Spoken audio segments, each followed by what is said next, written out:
Hello there. Welcome. It is Eric Erickson here, the Eric Erickson Show. The phone number, 877-973-7425.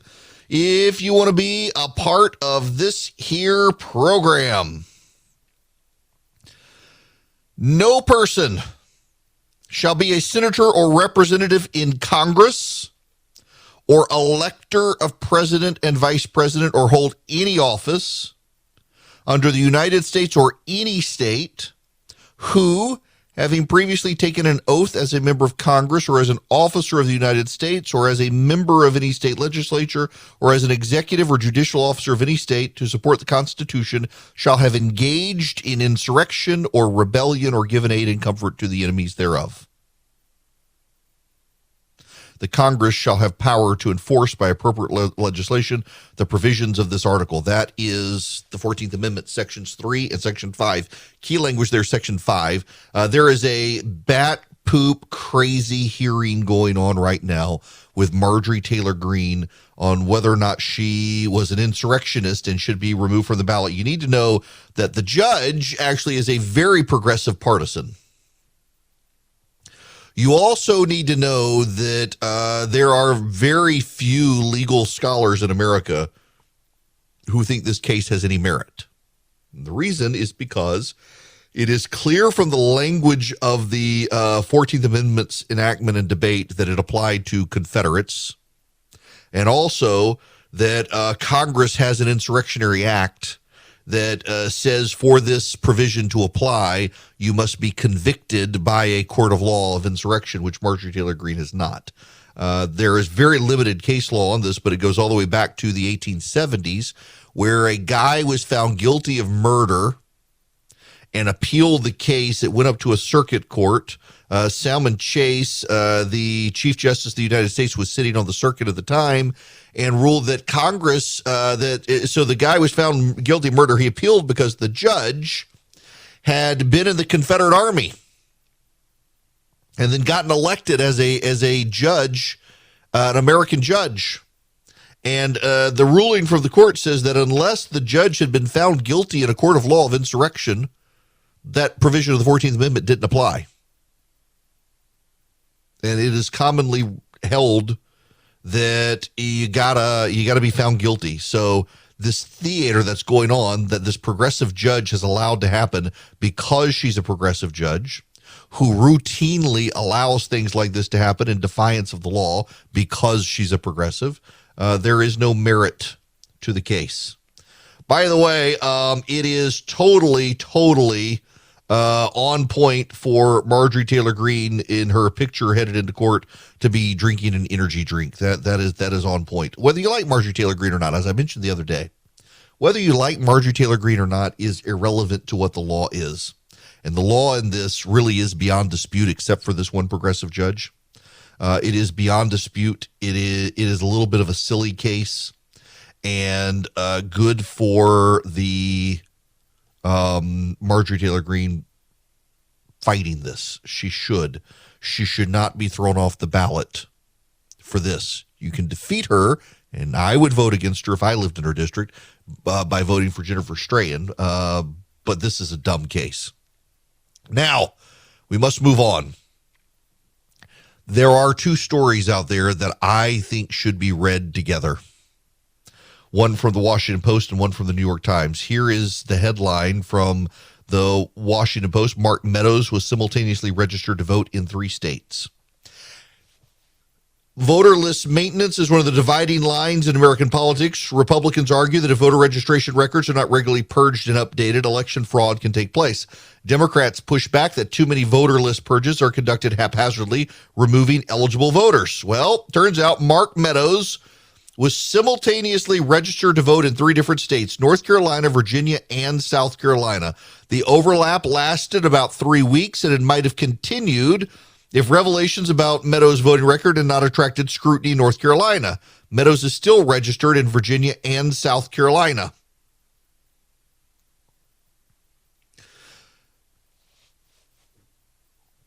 Mark Meadows was a fantastic congressman from North Carolina. I know the guy. He's terrific. I think the world of Mark Meadows. Mark Meadows went on to become chief of staff to Donald Trump, president of the United States, and was a very good chief of staff for the president of the United States. Mark Meadows now works at the Conservative Partnership Institute with my friend Jim DeMint. Mark Meadows did nothing wrong. Republicans tell people all the time, clean up the voter rolls, and Democrats all the time say, no, don't do it, don't do it, don't do it. You're suppressing voters, you're purging voters. This is an example of why you have to clean up your voter rolls. Mark Meadows had been registered in 3 different states. Mark Meadows was not committing vote fraud. Mark Meadows did not vote in 3 different states. When people move from state to state and they register in the new state, they don't go back and cancel in the old state. They don't. People don't do that. The states should take care of it. The states should have a process by which they clean the rolls. Georgia has such a process, and Democrats for years have fought the process in Georgia, even though in Georgia, to take someone off the voter rolls, they literally must not have voted for at least minimum of 7 years. 7 years. In Georgia, the rule is that if someone has not voted in 3 consecutive even year elections, they are sent a notice. And then if they don't respond, they can be taken off the rolls after a year. 7 years. And that's still, Democrats say, bad. You shouldn't do it. Mark Meadows did nothing wrong. The voter rolls between North Carolina, Virginia, and South Carolina should have been cleaned up. They should have been. They were not cleaned up. That's not his fault. That's their fault. And 2 of those states, North Carolina and Virginia, had been presided over by Democrats in the governor's mansion. And we should note that Democrats don't like cleaning up the voter rolls. So don't blast Mark Meadows for Democrats' screw-ups, which is what they're doing. But then that goes into this. Barack Obama taking on a new role, fighting disinformation. This from the New York Times. In 2011, President Barack Obama swept into Silicon Valley and yucked it up with Mark Zuckerberg, Facebook's founder. The occasion was a town hall with the social network's employees that covered the burning issues of the day: taxes, healthcare, the promise of technology to save the nation's problems. More than a decade later, Mr. Obama is making another trip to Silicon Valley, this time with a grimmer message about the threat that the tech giants have created to the nation itself. You mean he was fine with tech when he got elected, but became opposed to it when Donald Trump got elected? In a speech to Stanford University on Thursday, he's expected to add his voice to demands for rules to rein in the flood of lies polluting public discourse. The urgency of the crisis, the internet's demand for crazy, as he put it recently, has already pushed him further than he was ever prepared to go as president to take on social media. You mean now that Republicans have figured out how to play the Democrats' game on social media, now it's a problem? I mean, this is relevant here to the Mark Meadows story. You've got a bunch of people on social media pushing out that Mark Meadows was registered in 3 different states as if it was a malicious way to commit voter fraud. There's your disinformation and misinformation from the left, and Twitter's going to leave it because it's progressive saying it. Suddenly he's concerned. Y'all, I want you to know something. I got my account suspended on Twitter a while back because I told the truth. They on the left complain about disinformation and misinformation. I told the truth. I told the truth. I said Laurel Hubbard, the weightlifter from New Zealand, is a biological male. That is a true and factual statement. And Twitter suspended my account for saying it. The problem is not misinformation or disinformation. The problem is saying truths that are true that the left doesn't like. Look at all the people who got their accounts suspended for saying true things about COVID. The number of ways that the science has evolved over time. A lot of people, remember, there were people telling you on Twitter, and they got their accounts turned off, that you don't need to wear a mask outside. And then Dr. Fauci said it, and suddenly, oh, our bad. This happens all the time. Is there a problem with people lying? Yes, but you know what? There's always been a problem with people lying. Barack Obama is the man who told you if you liked your doctor, you could keep your doctor. Yeah, Barack Obama did that. Barack Obama lied about Obamacare. Barack Obama actually had an advisor brag about setting up a campaign to spread their spin on the Iran deal and using reporters to lie for them. And he's the guy who's upset about disinformation now that it doesn't work to his advantage. This seems to be the way it always works, is it not? That they come in and they start screaming about disinformation and misinformation the moment something stops working for them. The left likes to have these advantages, and the moment it stops working for them, suddenly they're like, we got to stop this stuff. This is disinformation, misinformation. But it's not really. It's just they don't like it. They don't like that they no longer have the competitive advantages they might have once had. Look, there are real problems with people telling stuff. I get this all the time. The number of people who send me election fraud stuff based on that Jordan Pulitzer guy, who's just, as far as I'm concerned, a con artist. I mean, the guy, he changed his name. He doesn't really know what he's talking about. He's not the expert he claims to be. And he puts out these well-packaged things. People are like, look, it's true. See his evidence. Not really. Not if you know what you're looking at and looking for. There is a problem. I get all the time people mad at me for pointing out that something they believe isn't true because they've seen it on the internet. It must be true. And inevitably, it's someone who's in their 50s or 60s or older who they get someone in front of a green screen filmed on an iPhone and they think it looks professionally produced. It must be true. Why would you put that much effort into making a lie look real? And actually, it can be done very cheap these days. And people buy it. It's a problem. But the solution is not censorship. The solution is more truthful information. And the problem here is overwhelmingly what the left doesn't like is that you and I see the same information as them and we come to a different conclusion. But also, they don't like it that you and I can get access to information they don't want us to have. So Taylor Lawrence, I mentioned this yesterday, Taylor Lorenz or Lawrence, whatever, from the Washington Post. She's a Twitter troll they keep giving jobs to for reasons that just baffle me. She did a story on the woman who runs the Libs of TikTok account, where the woman who runs the account just highlights the crazy teachers on Twitter and the crazy things they say. Let me read you one of the passages from Taylor Lawrence's story. Tyler Wren, a former English teacher in Oklahoma, posted a video telling LGBTQ kids shunned by their parents that Wren was proud of them and loved them. It was featured on Libs of TikTok last week. Since being featured on the page, Wren has been barraged with harassment and death threats, and I believe now has lost his job. You know what Taylor Lawrence doesn't do? If you were here yesterday, I spent time on a story about Shanghai and played you all the video excerpts from the Washington Post story. Oddly enough, Taylor Lawrence's story doesn't have any of the videos. I mean, they're all TikTok. She could embed them in her story, the digital Washington Post, but she didn't. Maybe it's because this guy, Taylor Lawrence, what he actually said, or not Tyler Wren, actually said is, if your parents don't accept you for who you are, F them. I'm your parents now. That's what the teacher said.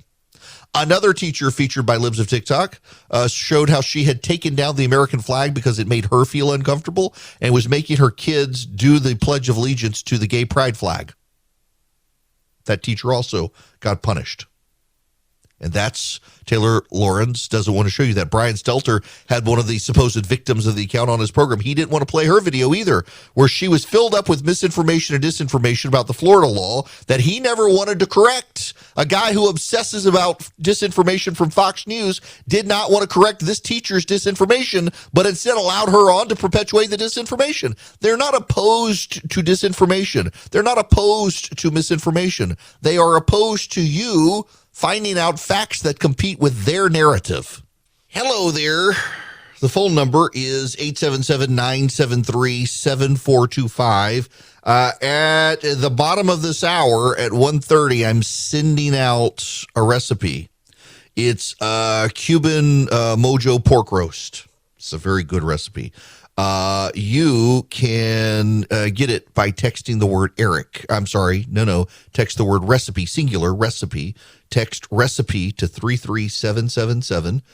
Sign up for the recipe list, and you will get this free of charge. You can do the $30 a year. I got to charge something on Substack. You can do it for free. If you do the 30, that helps me buy all the ingredients and do the recipes and all that sort of stuff. But you don't have to.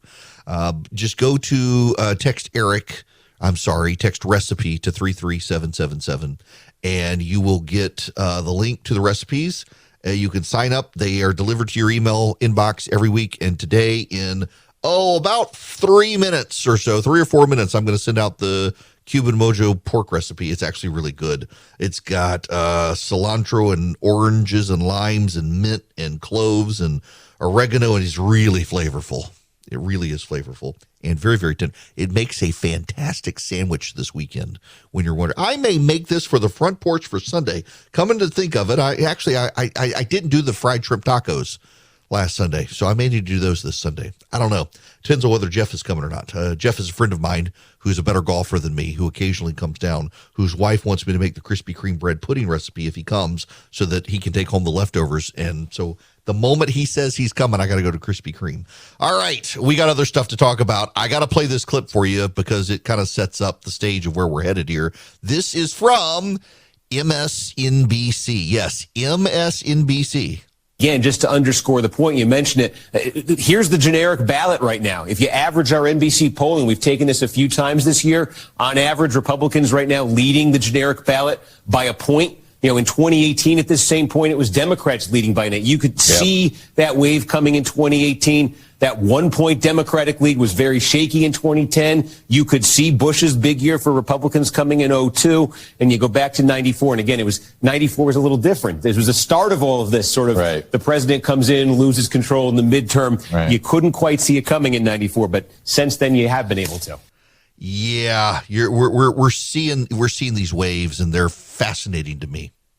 We see the generic ballot leads. The only generic ballot that has the Democrats in the lead is the YouGov poll, and a lot of pollsters have even said their methodology for the polling is wrong. Democratic pollsters are saying actually that while they would love for it to be right, their methodology is wrong given the dynamics of the people that they're polling. YouGov has Democrats up 5. Harvard Harris, Republicans up 6. Quinnipiac, Republicans up 4. Rasmussen, Republicans up 8. Politico, Democrats up 1. Economist YouGov, Democrats up 5. Trafalgar, Republicans up 9. The polling average is Republicans up 3.5% in the generic ballot, which is not good. And it corresponds to Joe Biden, who has a negative 13% differential between approval and disapproval. In the polling average, Joe Biden's approval rating is at 40.8%. His disapproval is at 53.8%. This is actually really, really bad because it is only, it's exactly 1 point from Joe Biden's lowest polling average ever. Doom for the Democrats, and they know it. We will get to that, but first, when we come back, we need to talk about the woke corporations of America and what they're doing. Hello there. It is Eric Erickson here. The phone number is 877-973-7425. Should you wish to be a part of the program. I want to actually spend a little more time on the woke corporation situation beyond Disney. I want to start this by saying I'm not sure what the solution is.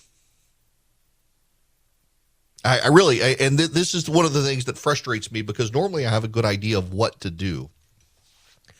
And the only thing I can come up with is do what Republicans are doing, and I don't know that that's the right thing. And so I want to take a step back and see if I can work through this one. Maybe with you guys, I don't know. But there is a problem. Conservatives have actually won, and I don't know why everybody's so angry other than people got to fundraise, people got to raise money or some such. But conservatives have actually fairly well won. I mean, we've got a Supreme Court with a 6-3 conservative majority, 5 if you assume Roberts is mushy. We're about to take the House and the Senate, probably take the White House in 2024, given the Democrats in disarray. Republicans control a majority of state legislatures, the majority of state gubernatorial mansions. But as we've been doing this, we've laid out a free market case. Everybody engages in arm's length transactions. And we arrive at the best solution through the arm's length transactions. Well, what we've been doing this, we've been allowing the Fortune 500 over time to get good deals. And I guess therein lies the solution. The Fortune 500 has gotten very good deals from a lot of Republicans. I mean, here in Georgia, Republican and Democratic governors alike, up until Brian Kemp, went out of their way to encourage businesses to move into the state by giving them very, very favorable deals. And Kemp, to a degree, has with some businesses, but not nearly to the extent as prior governors who went out of their way to lure the Fortune 500 to Georgia. And the result was the Fortune 500 came and also brought their liberal employees. They shifted the state. But at the same time, while Republicans were giving great favorable deals to these companies, progressives were embedding within the companies. And progressives were taking over HR departments. And then the progressives in the HR departments were hiring their friends from the women and gender studies departments to come in and do the woke diversity, equity, and inclusion programs to teach all the white Christians who worked at the companies and the black Christians and the Hispanic Christians that they were oppressors or oppressed and they were Christian bigots and they needed to be more open and tolerant and diverse, and shaked them down and said, give money to our causes, give money to our activist groups on the left, give them to the gay rights group that funds the Democrats, give them to the teachers union groups that funds the Democrats, give them to the Black Lives Matter group that funds the Democrats, and fund the Democrats through the corporations. And also maybe re-educate you and indoctrinate you. Then at the same time, they were coming for the schools. They took over the academy. You know, a lot of private schools in America, private high schools, are far more woke than the public schools. The public schools have a layer of accountability. What's so fascinating to me is the rich white private schools. The administrators become tone deaf to the parents who pay the bills. Say, well, you don't have to go here. Public schools are bad, but man, there are a lot of private schools. Here in the metro Atlanta area, the number of private schools that have gone woke is amazing, astonishing. We got one here. It's one of the larger private schools in the country, and it's got military ties. And they downplay that now for fear of triggering the students. It's bizarre. And so then what happens is the progressives get into these companies. The CEOs are progressives, and they're way more sympathetic to the progressives. And so when the progressives say, hey, you need to tell Georgia, don't you pass this law, or you need to not do business in Texas, the corporations are inclined to go with them because the progressives are now in charge. And at the same time, you've got Democratic states that are bullish. You know, there is not a Republican state that I know of that has a law or an executive order that says you cannot do business in California or New York. But California has an executive order enforced by the state that you cannot spend public money in 8 states, Georgia, Mississippi, Texas, Florida, Tennessee, both of the Dakotas and one other one, because they've all passed transgender sports bans. Oklahoma is now another one, so 9. So it's these progressive states saying you're not allowed as a state employee to do business in these states. I don't know of a Republican state that does that. So you've got Democratic states bullying conservative states. You've got corporations bullying conservative states. You've got the academy trying to indoctrinate students and bully conservative states. And conservatives have said, enough. We created through our policies a stable business environment so you can thrive. And now you're going to take that and embrace the ideals of the very people who hate the free market. Enough. So in Florida, they've stood up. In Georgia, they were willing to take Delta's tax status away over gas because Delta opposed a Second Amendment bill and then got betrayed by some of the leaders in the state legislature, and it didn't go away. But occasionally you have these moments stand up, and I kind of think we should start with the premise of stop giving good deals to businesses. Make them play on a level playing field. Make the small business and the big business beholden to the same rules and regulations. What's good for the goose should be good for the gander. What's good for the Fortune 500 company should be good for Main Street. And if you're going to impose regulations on Main Street, impose them on the big guy too.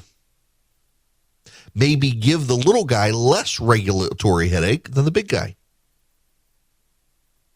But the companies are now embracing left-wing ideals, and they're advancing wokeism. I mean, the diversity, equity, and inclusion stuff. Listen, I know people who say, well, yeah, they make you go through this stuff, but does it change anybody's mind? No, but why the hell should I have to go through it? I refuse to go through it. It's not in my contract at my office that they can't make me go to the DEI event. And in fact, I went one time and was so polite but disruptive, they made me leave. One time, they made me do it on my own and remote, and I read the questions.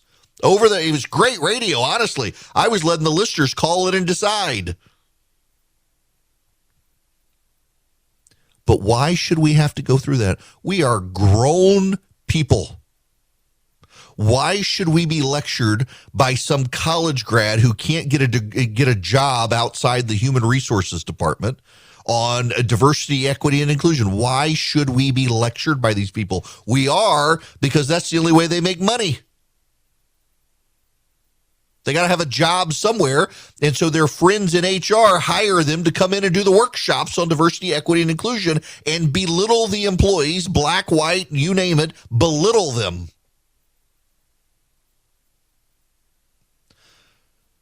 The only way to win is to not play the game. And the left has known for a long time, because the right is very laissez-faire when it comes to the economy, when it comes to business, the right was going to say, yeah, live and let live. We're not gonna change our minds. We'll just suck it up and go through the program. And at this point, there are enough pissed off people out there that are like, no, I'm going to fight back. And I can't blame them. I think the strategy is wrong, but I don't have a better one. And so that's the one you got to go with. I got a philosophical problem with the Florida legislature taking away the tax deal because Disney spoke up. I don't have a problem with the Florida legislature taking away preferential tax treatment for any major company that puts that company at an advantage over its competitors. I don't. They should not have it. It lasted too long. It was a good idea to begin with and a bad idea now. Good for them getting rid of it. I have a problem with them premising giving it away or taking it away based on Disney speaking up. But concurrent to that, I don't have a better solution, so do it.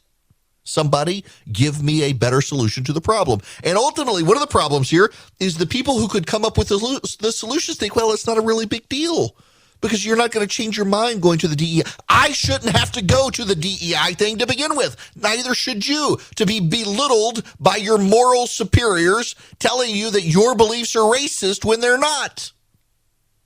Telling you that you need to be more mindful of someone's pronouns. No, the hell you don't. Be mindful of basic English grammar, for God's sakes. And if that's what they're going to do, I don't have a problem fighting back. I don't have a problem with people who want to fight back. I may not want to engage in myself, and there are, frankly, boundaries that you and I, as people of faith, we can't. Our ways aren't their ways. There's certain behavior we can't go along with. Duplicitousness, things like lying, deceit. I mean, the Bible is very clear. If you're a Christian, there are certain ways the world behaves in which you can't engage. But I know it's going to happen. I know it is. Look at the doxing that's going on out there. Doxing is when you reveal a private person's information online so that people can harass that person. It happened with the Libs of TikTok account. The Washington Post denies it happened.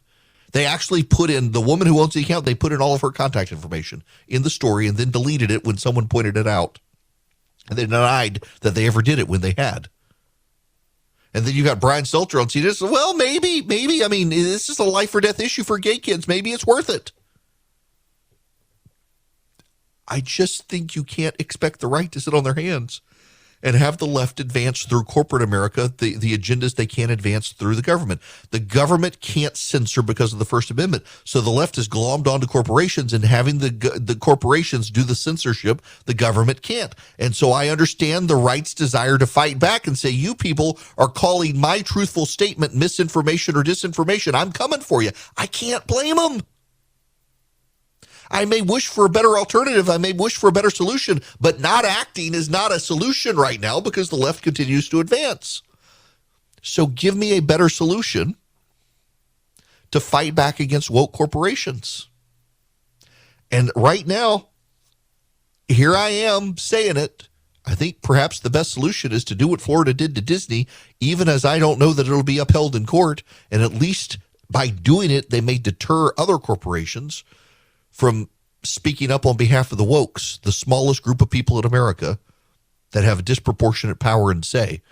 And I mean, fight back. I think they're going to have to. Now, I want to go to the phones because Scott has some ideas on this. Scott, welcome to the program. How are you? Hi, Eric. So just want to let you know, my mom and dad met each other at Northwestern University in Natchitoches, Louisiana. My sister was born in Natchitoches. I grew up on Natchitoches meat pies, and for Thanksgiving, after we would eat our Thanksgiving turkey, chicken and dressing in Longview, Texas, we would drive down to Natchitoches, and because we're all full of stuffing, we would have shrimp gumbo, chicken gumbo for Thanksgiving. So, yeah, nice. I know where you grew up. Excellent. Good. So, talking to your call screener about you did the same thing to me that Rush did to a lot of people. You said what my idea was before I even got to say it on the air. That's all right. So, what is it? Yeah, you learn from the best. The idea is stop giving you shouldn't have to give a tax break to a company to attract them. If you want to attract a company, the best thing you can do is say, hey, look, we already have all the skilled workers you need for you to build a successful business. So one of the worst things that a company has a problem with is finding the skilled workers that they need to fill their open job positions. If you can't find the skilled people, then how do you expect to attract a good company? Right. But most politicians don't want to do that because that's hard work. You have to do a lot of cooperation. You have to work with schools. You have to work with colleges. You have to work with tech schools. You have to actually show, look, we need machinists. We need welders. We need people who have these technical skilled jobs in our area. And there's too many politicians. They don't want to work that hard.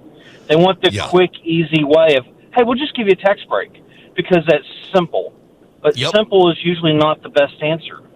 Yeah, you're absolutely right. And then they come in with disproportionate clout because of all the tax breaks that you've given them. Scott, that's a great idea. It really is. We got to, build a good economy with a great workforce and attract the businesses that way. And instead of trying to just give them some favorable tax incentive to try to come into the deal and then go eat a Natchitoches meat pie like Scott and I do.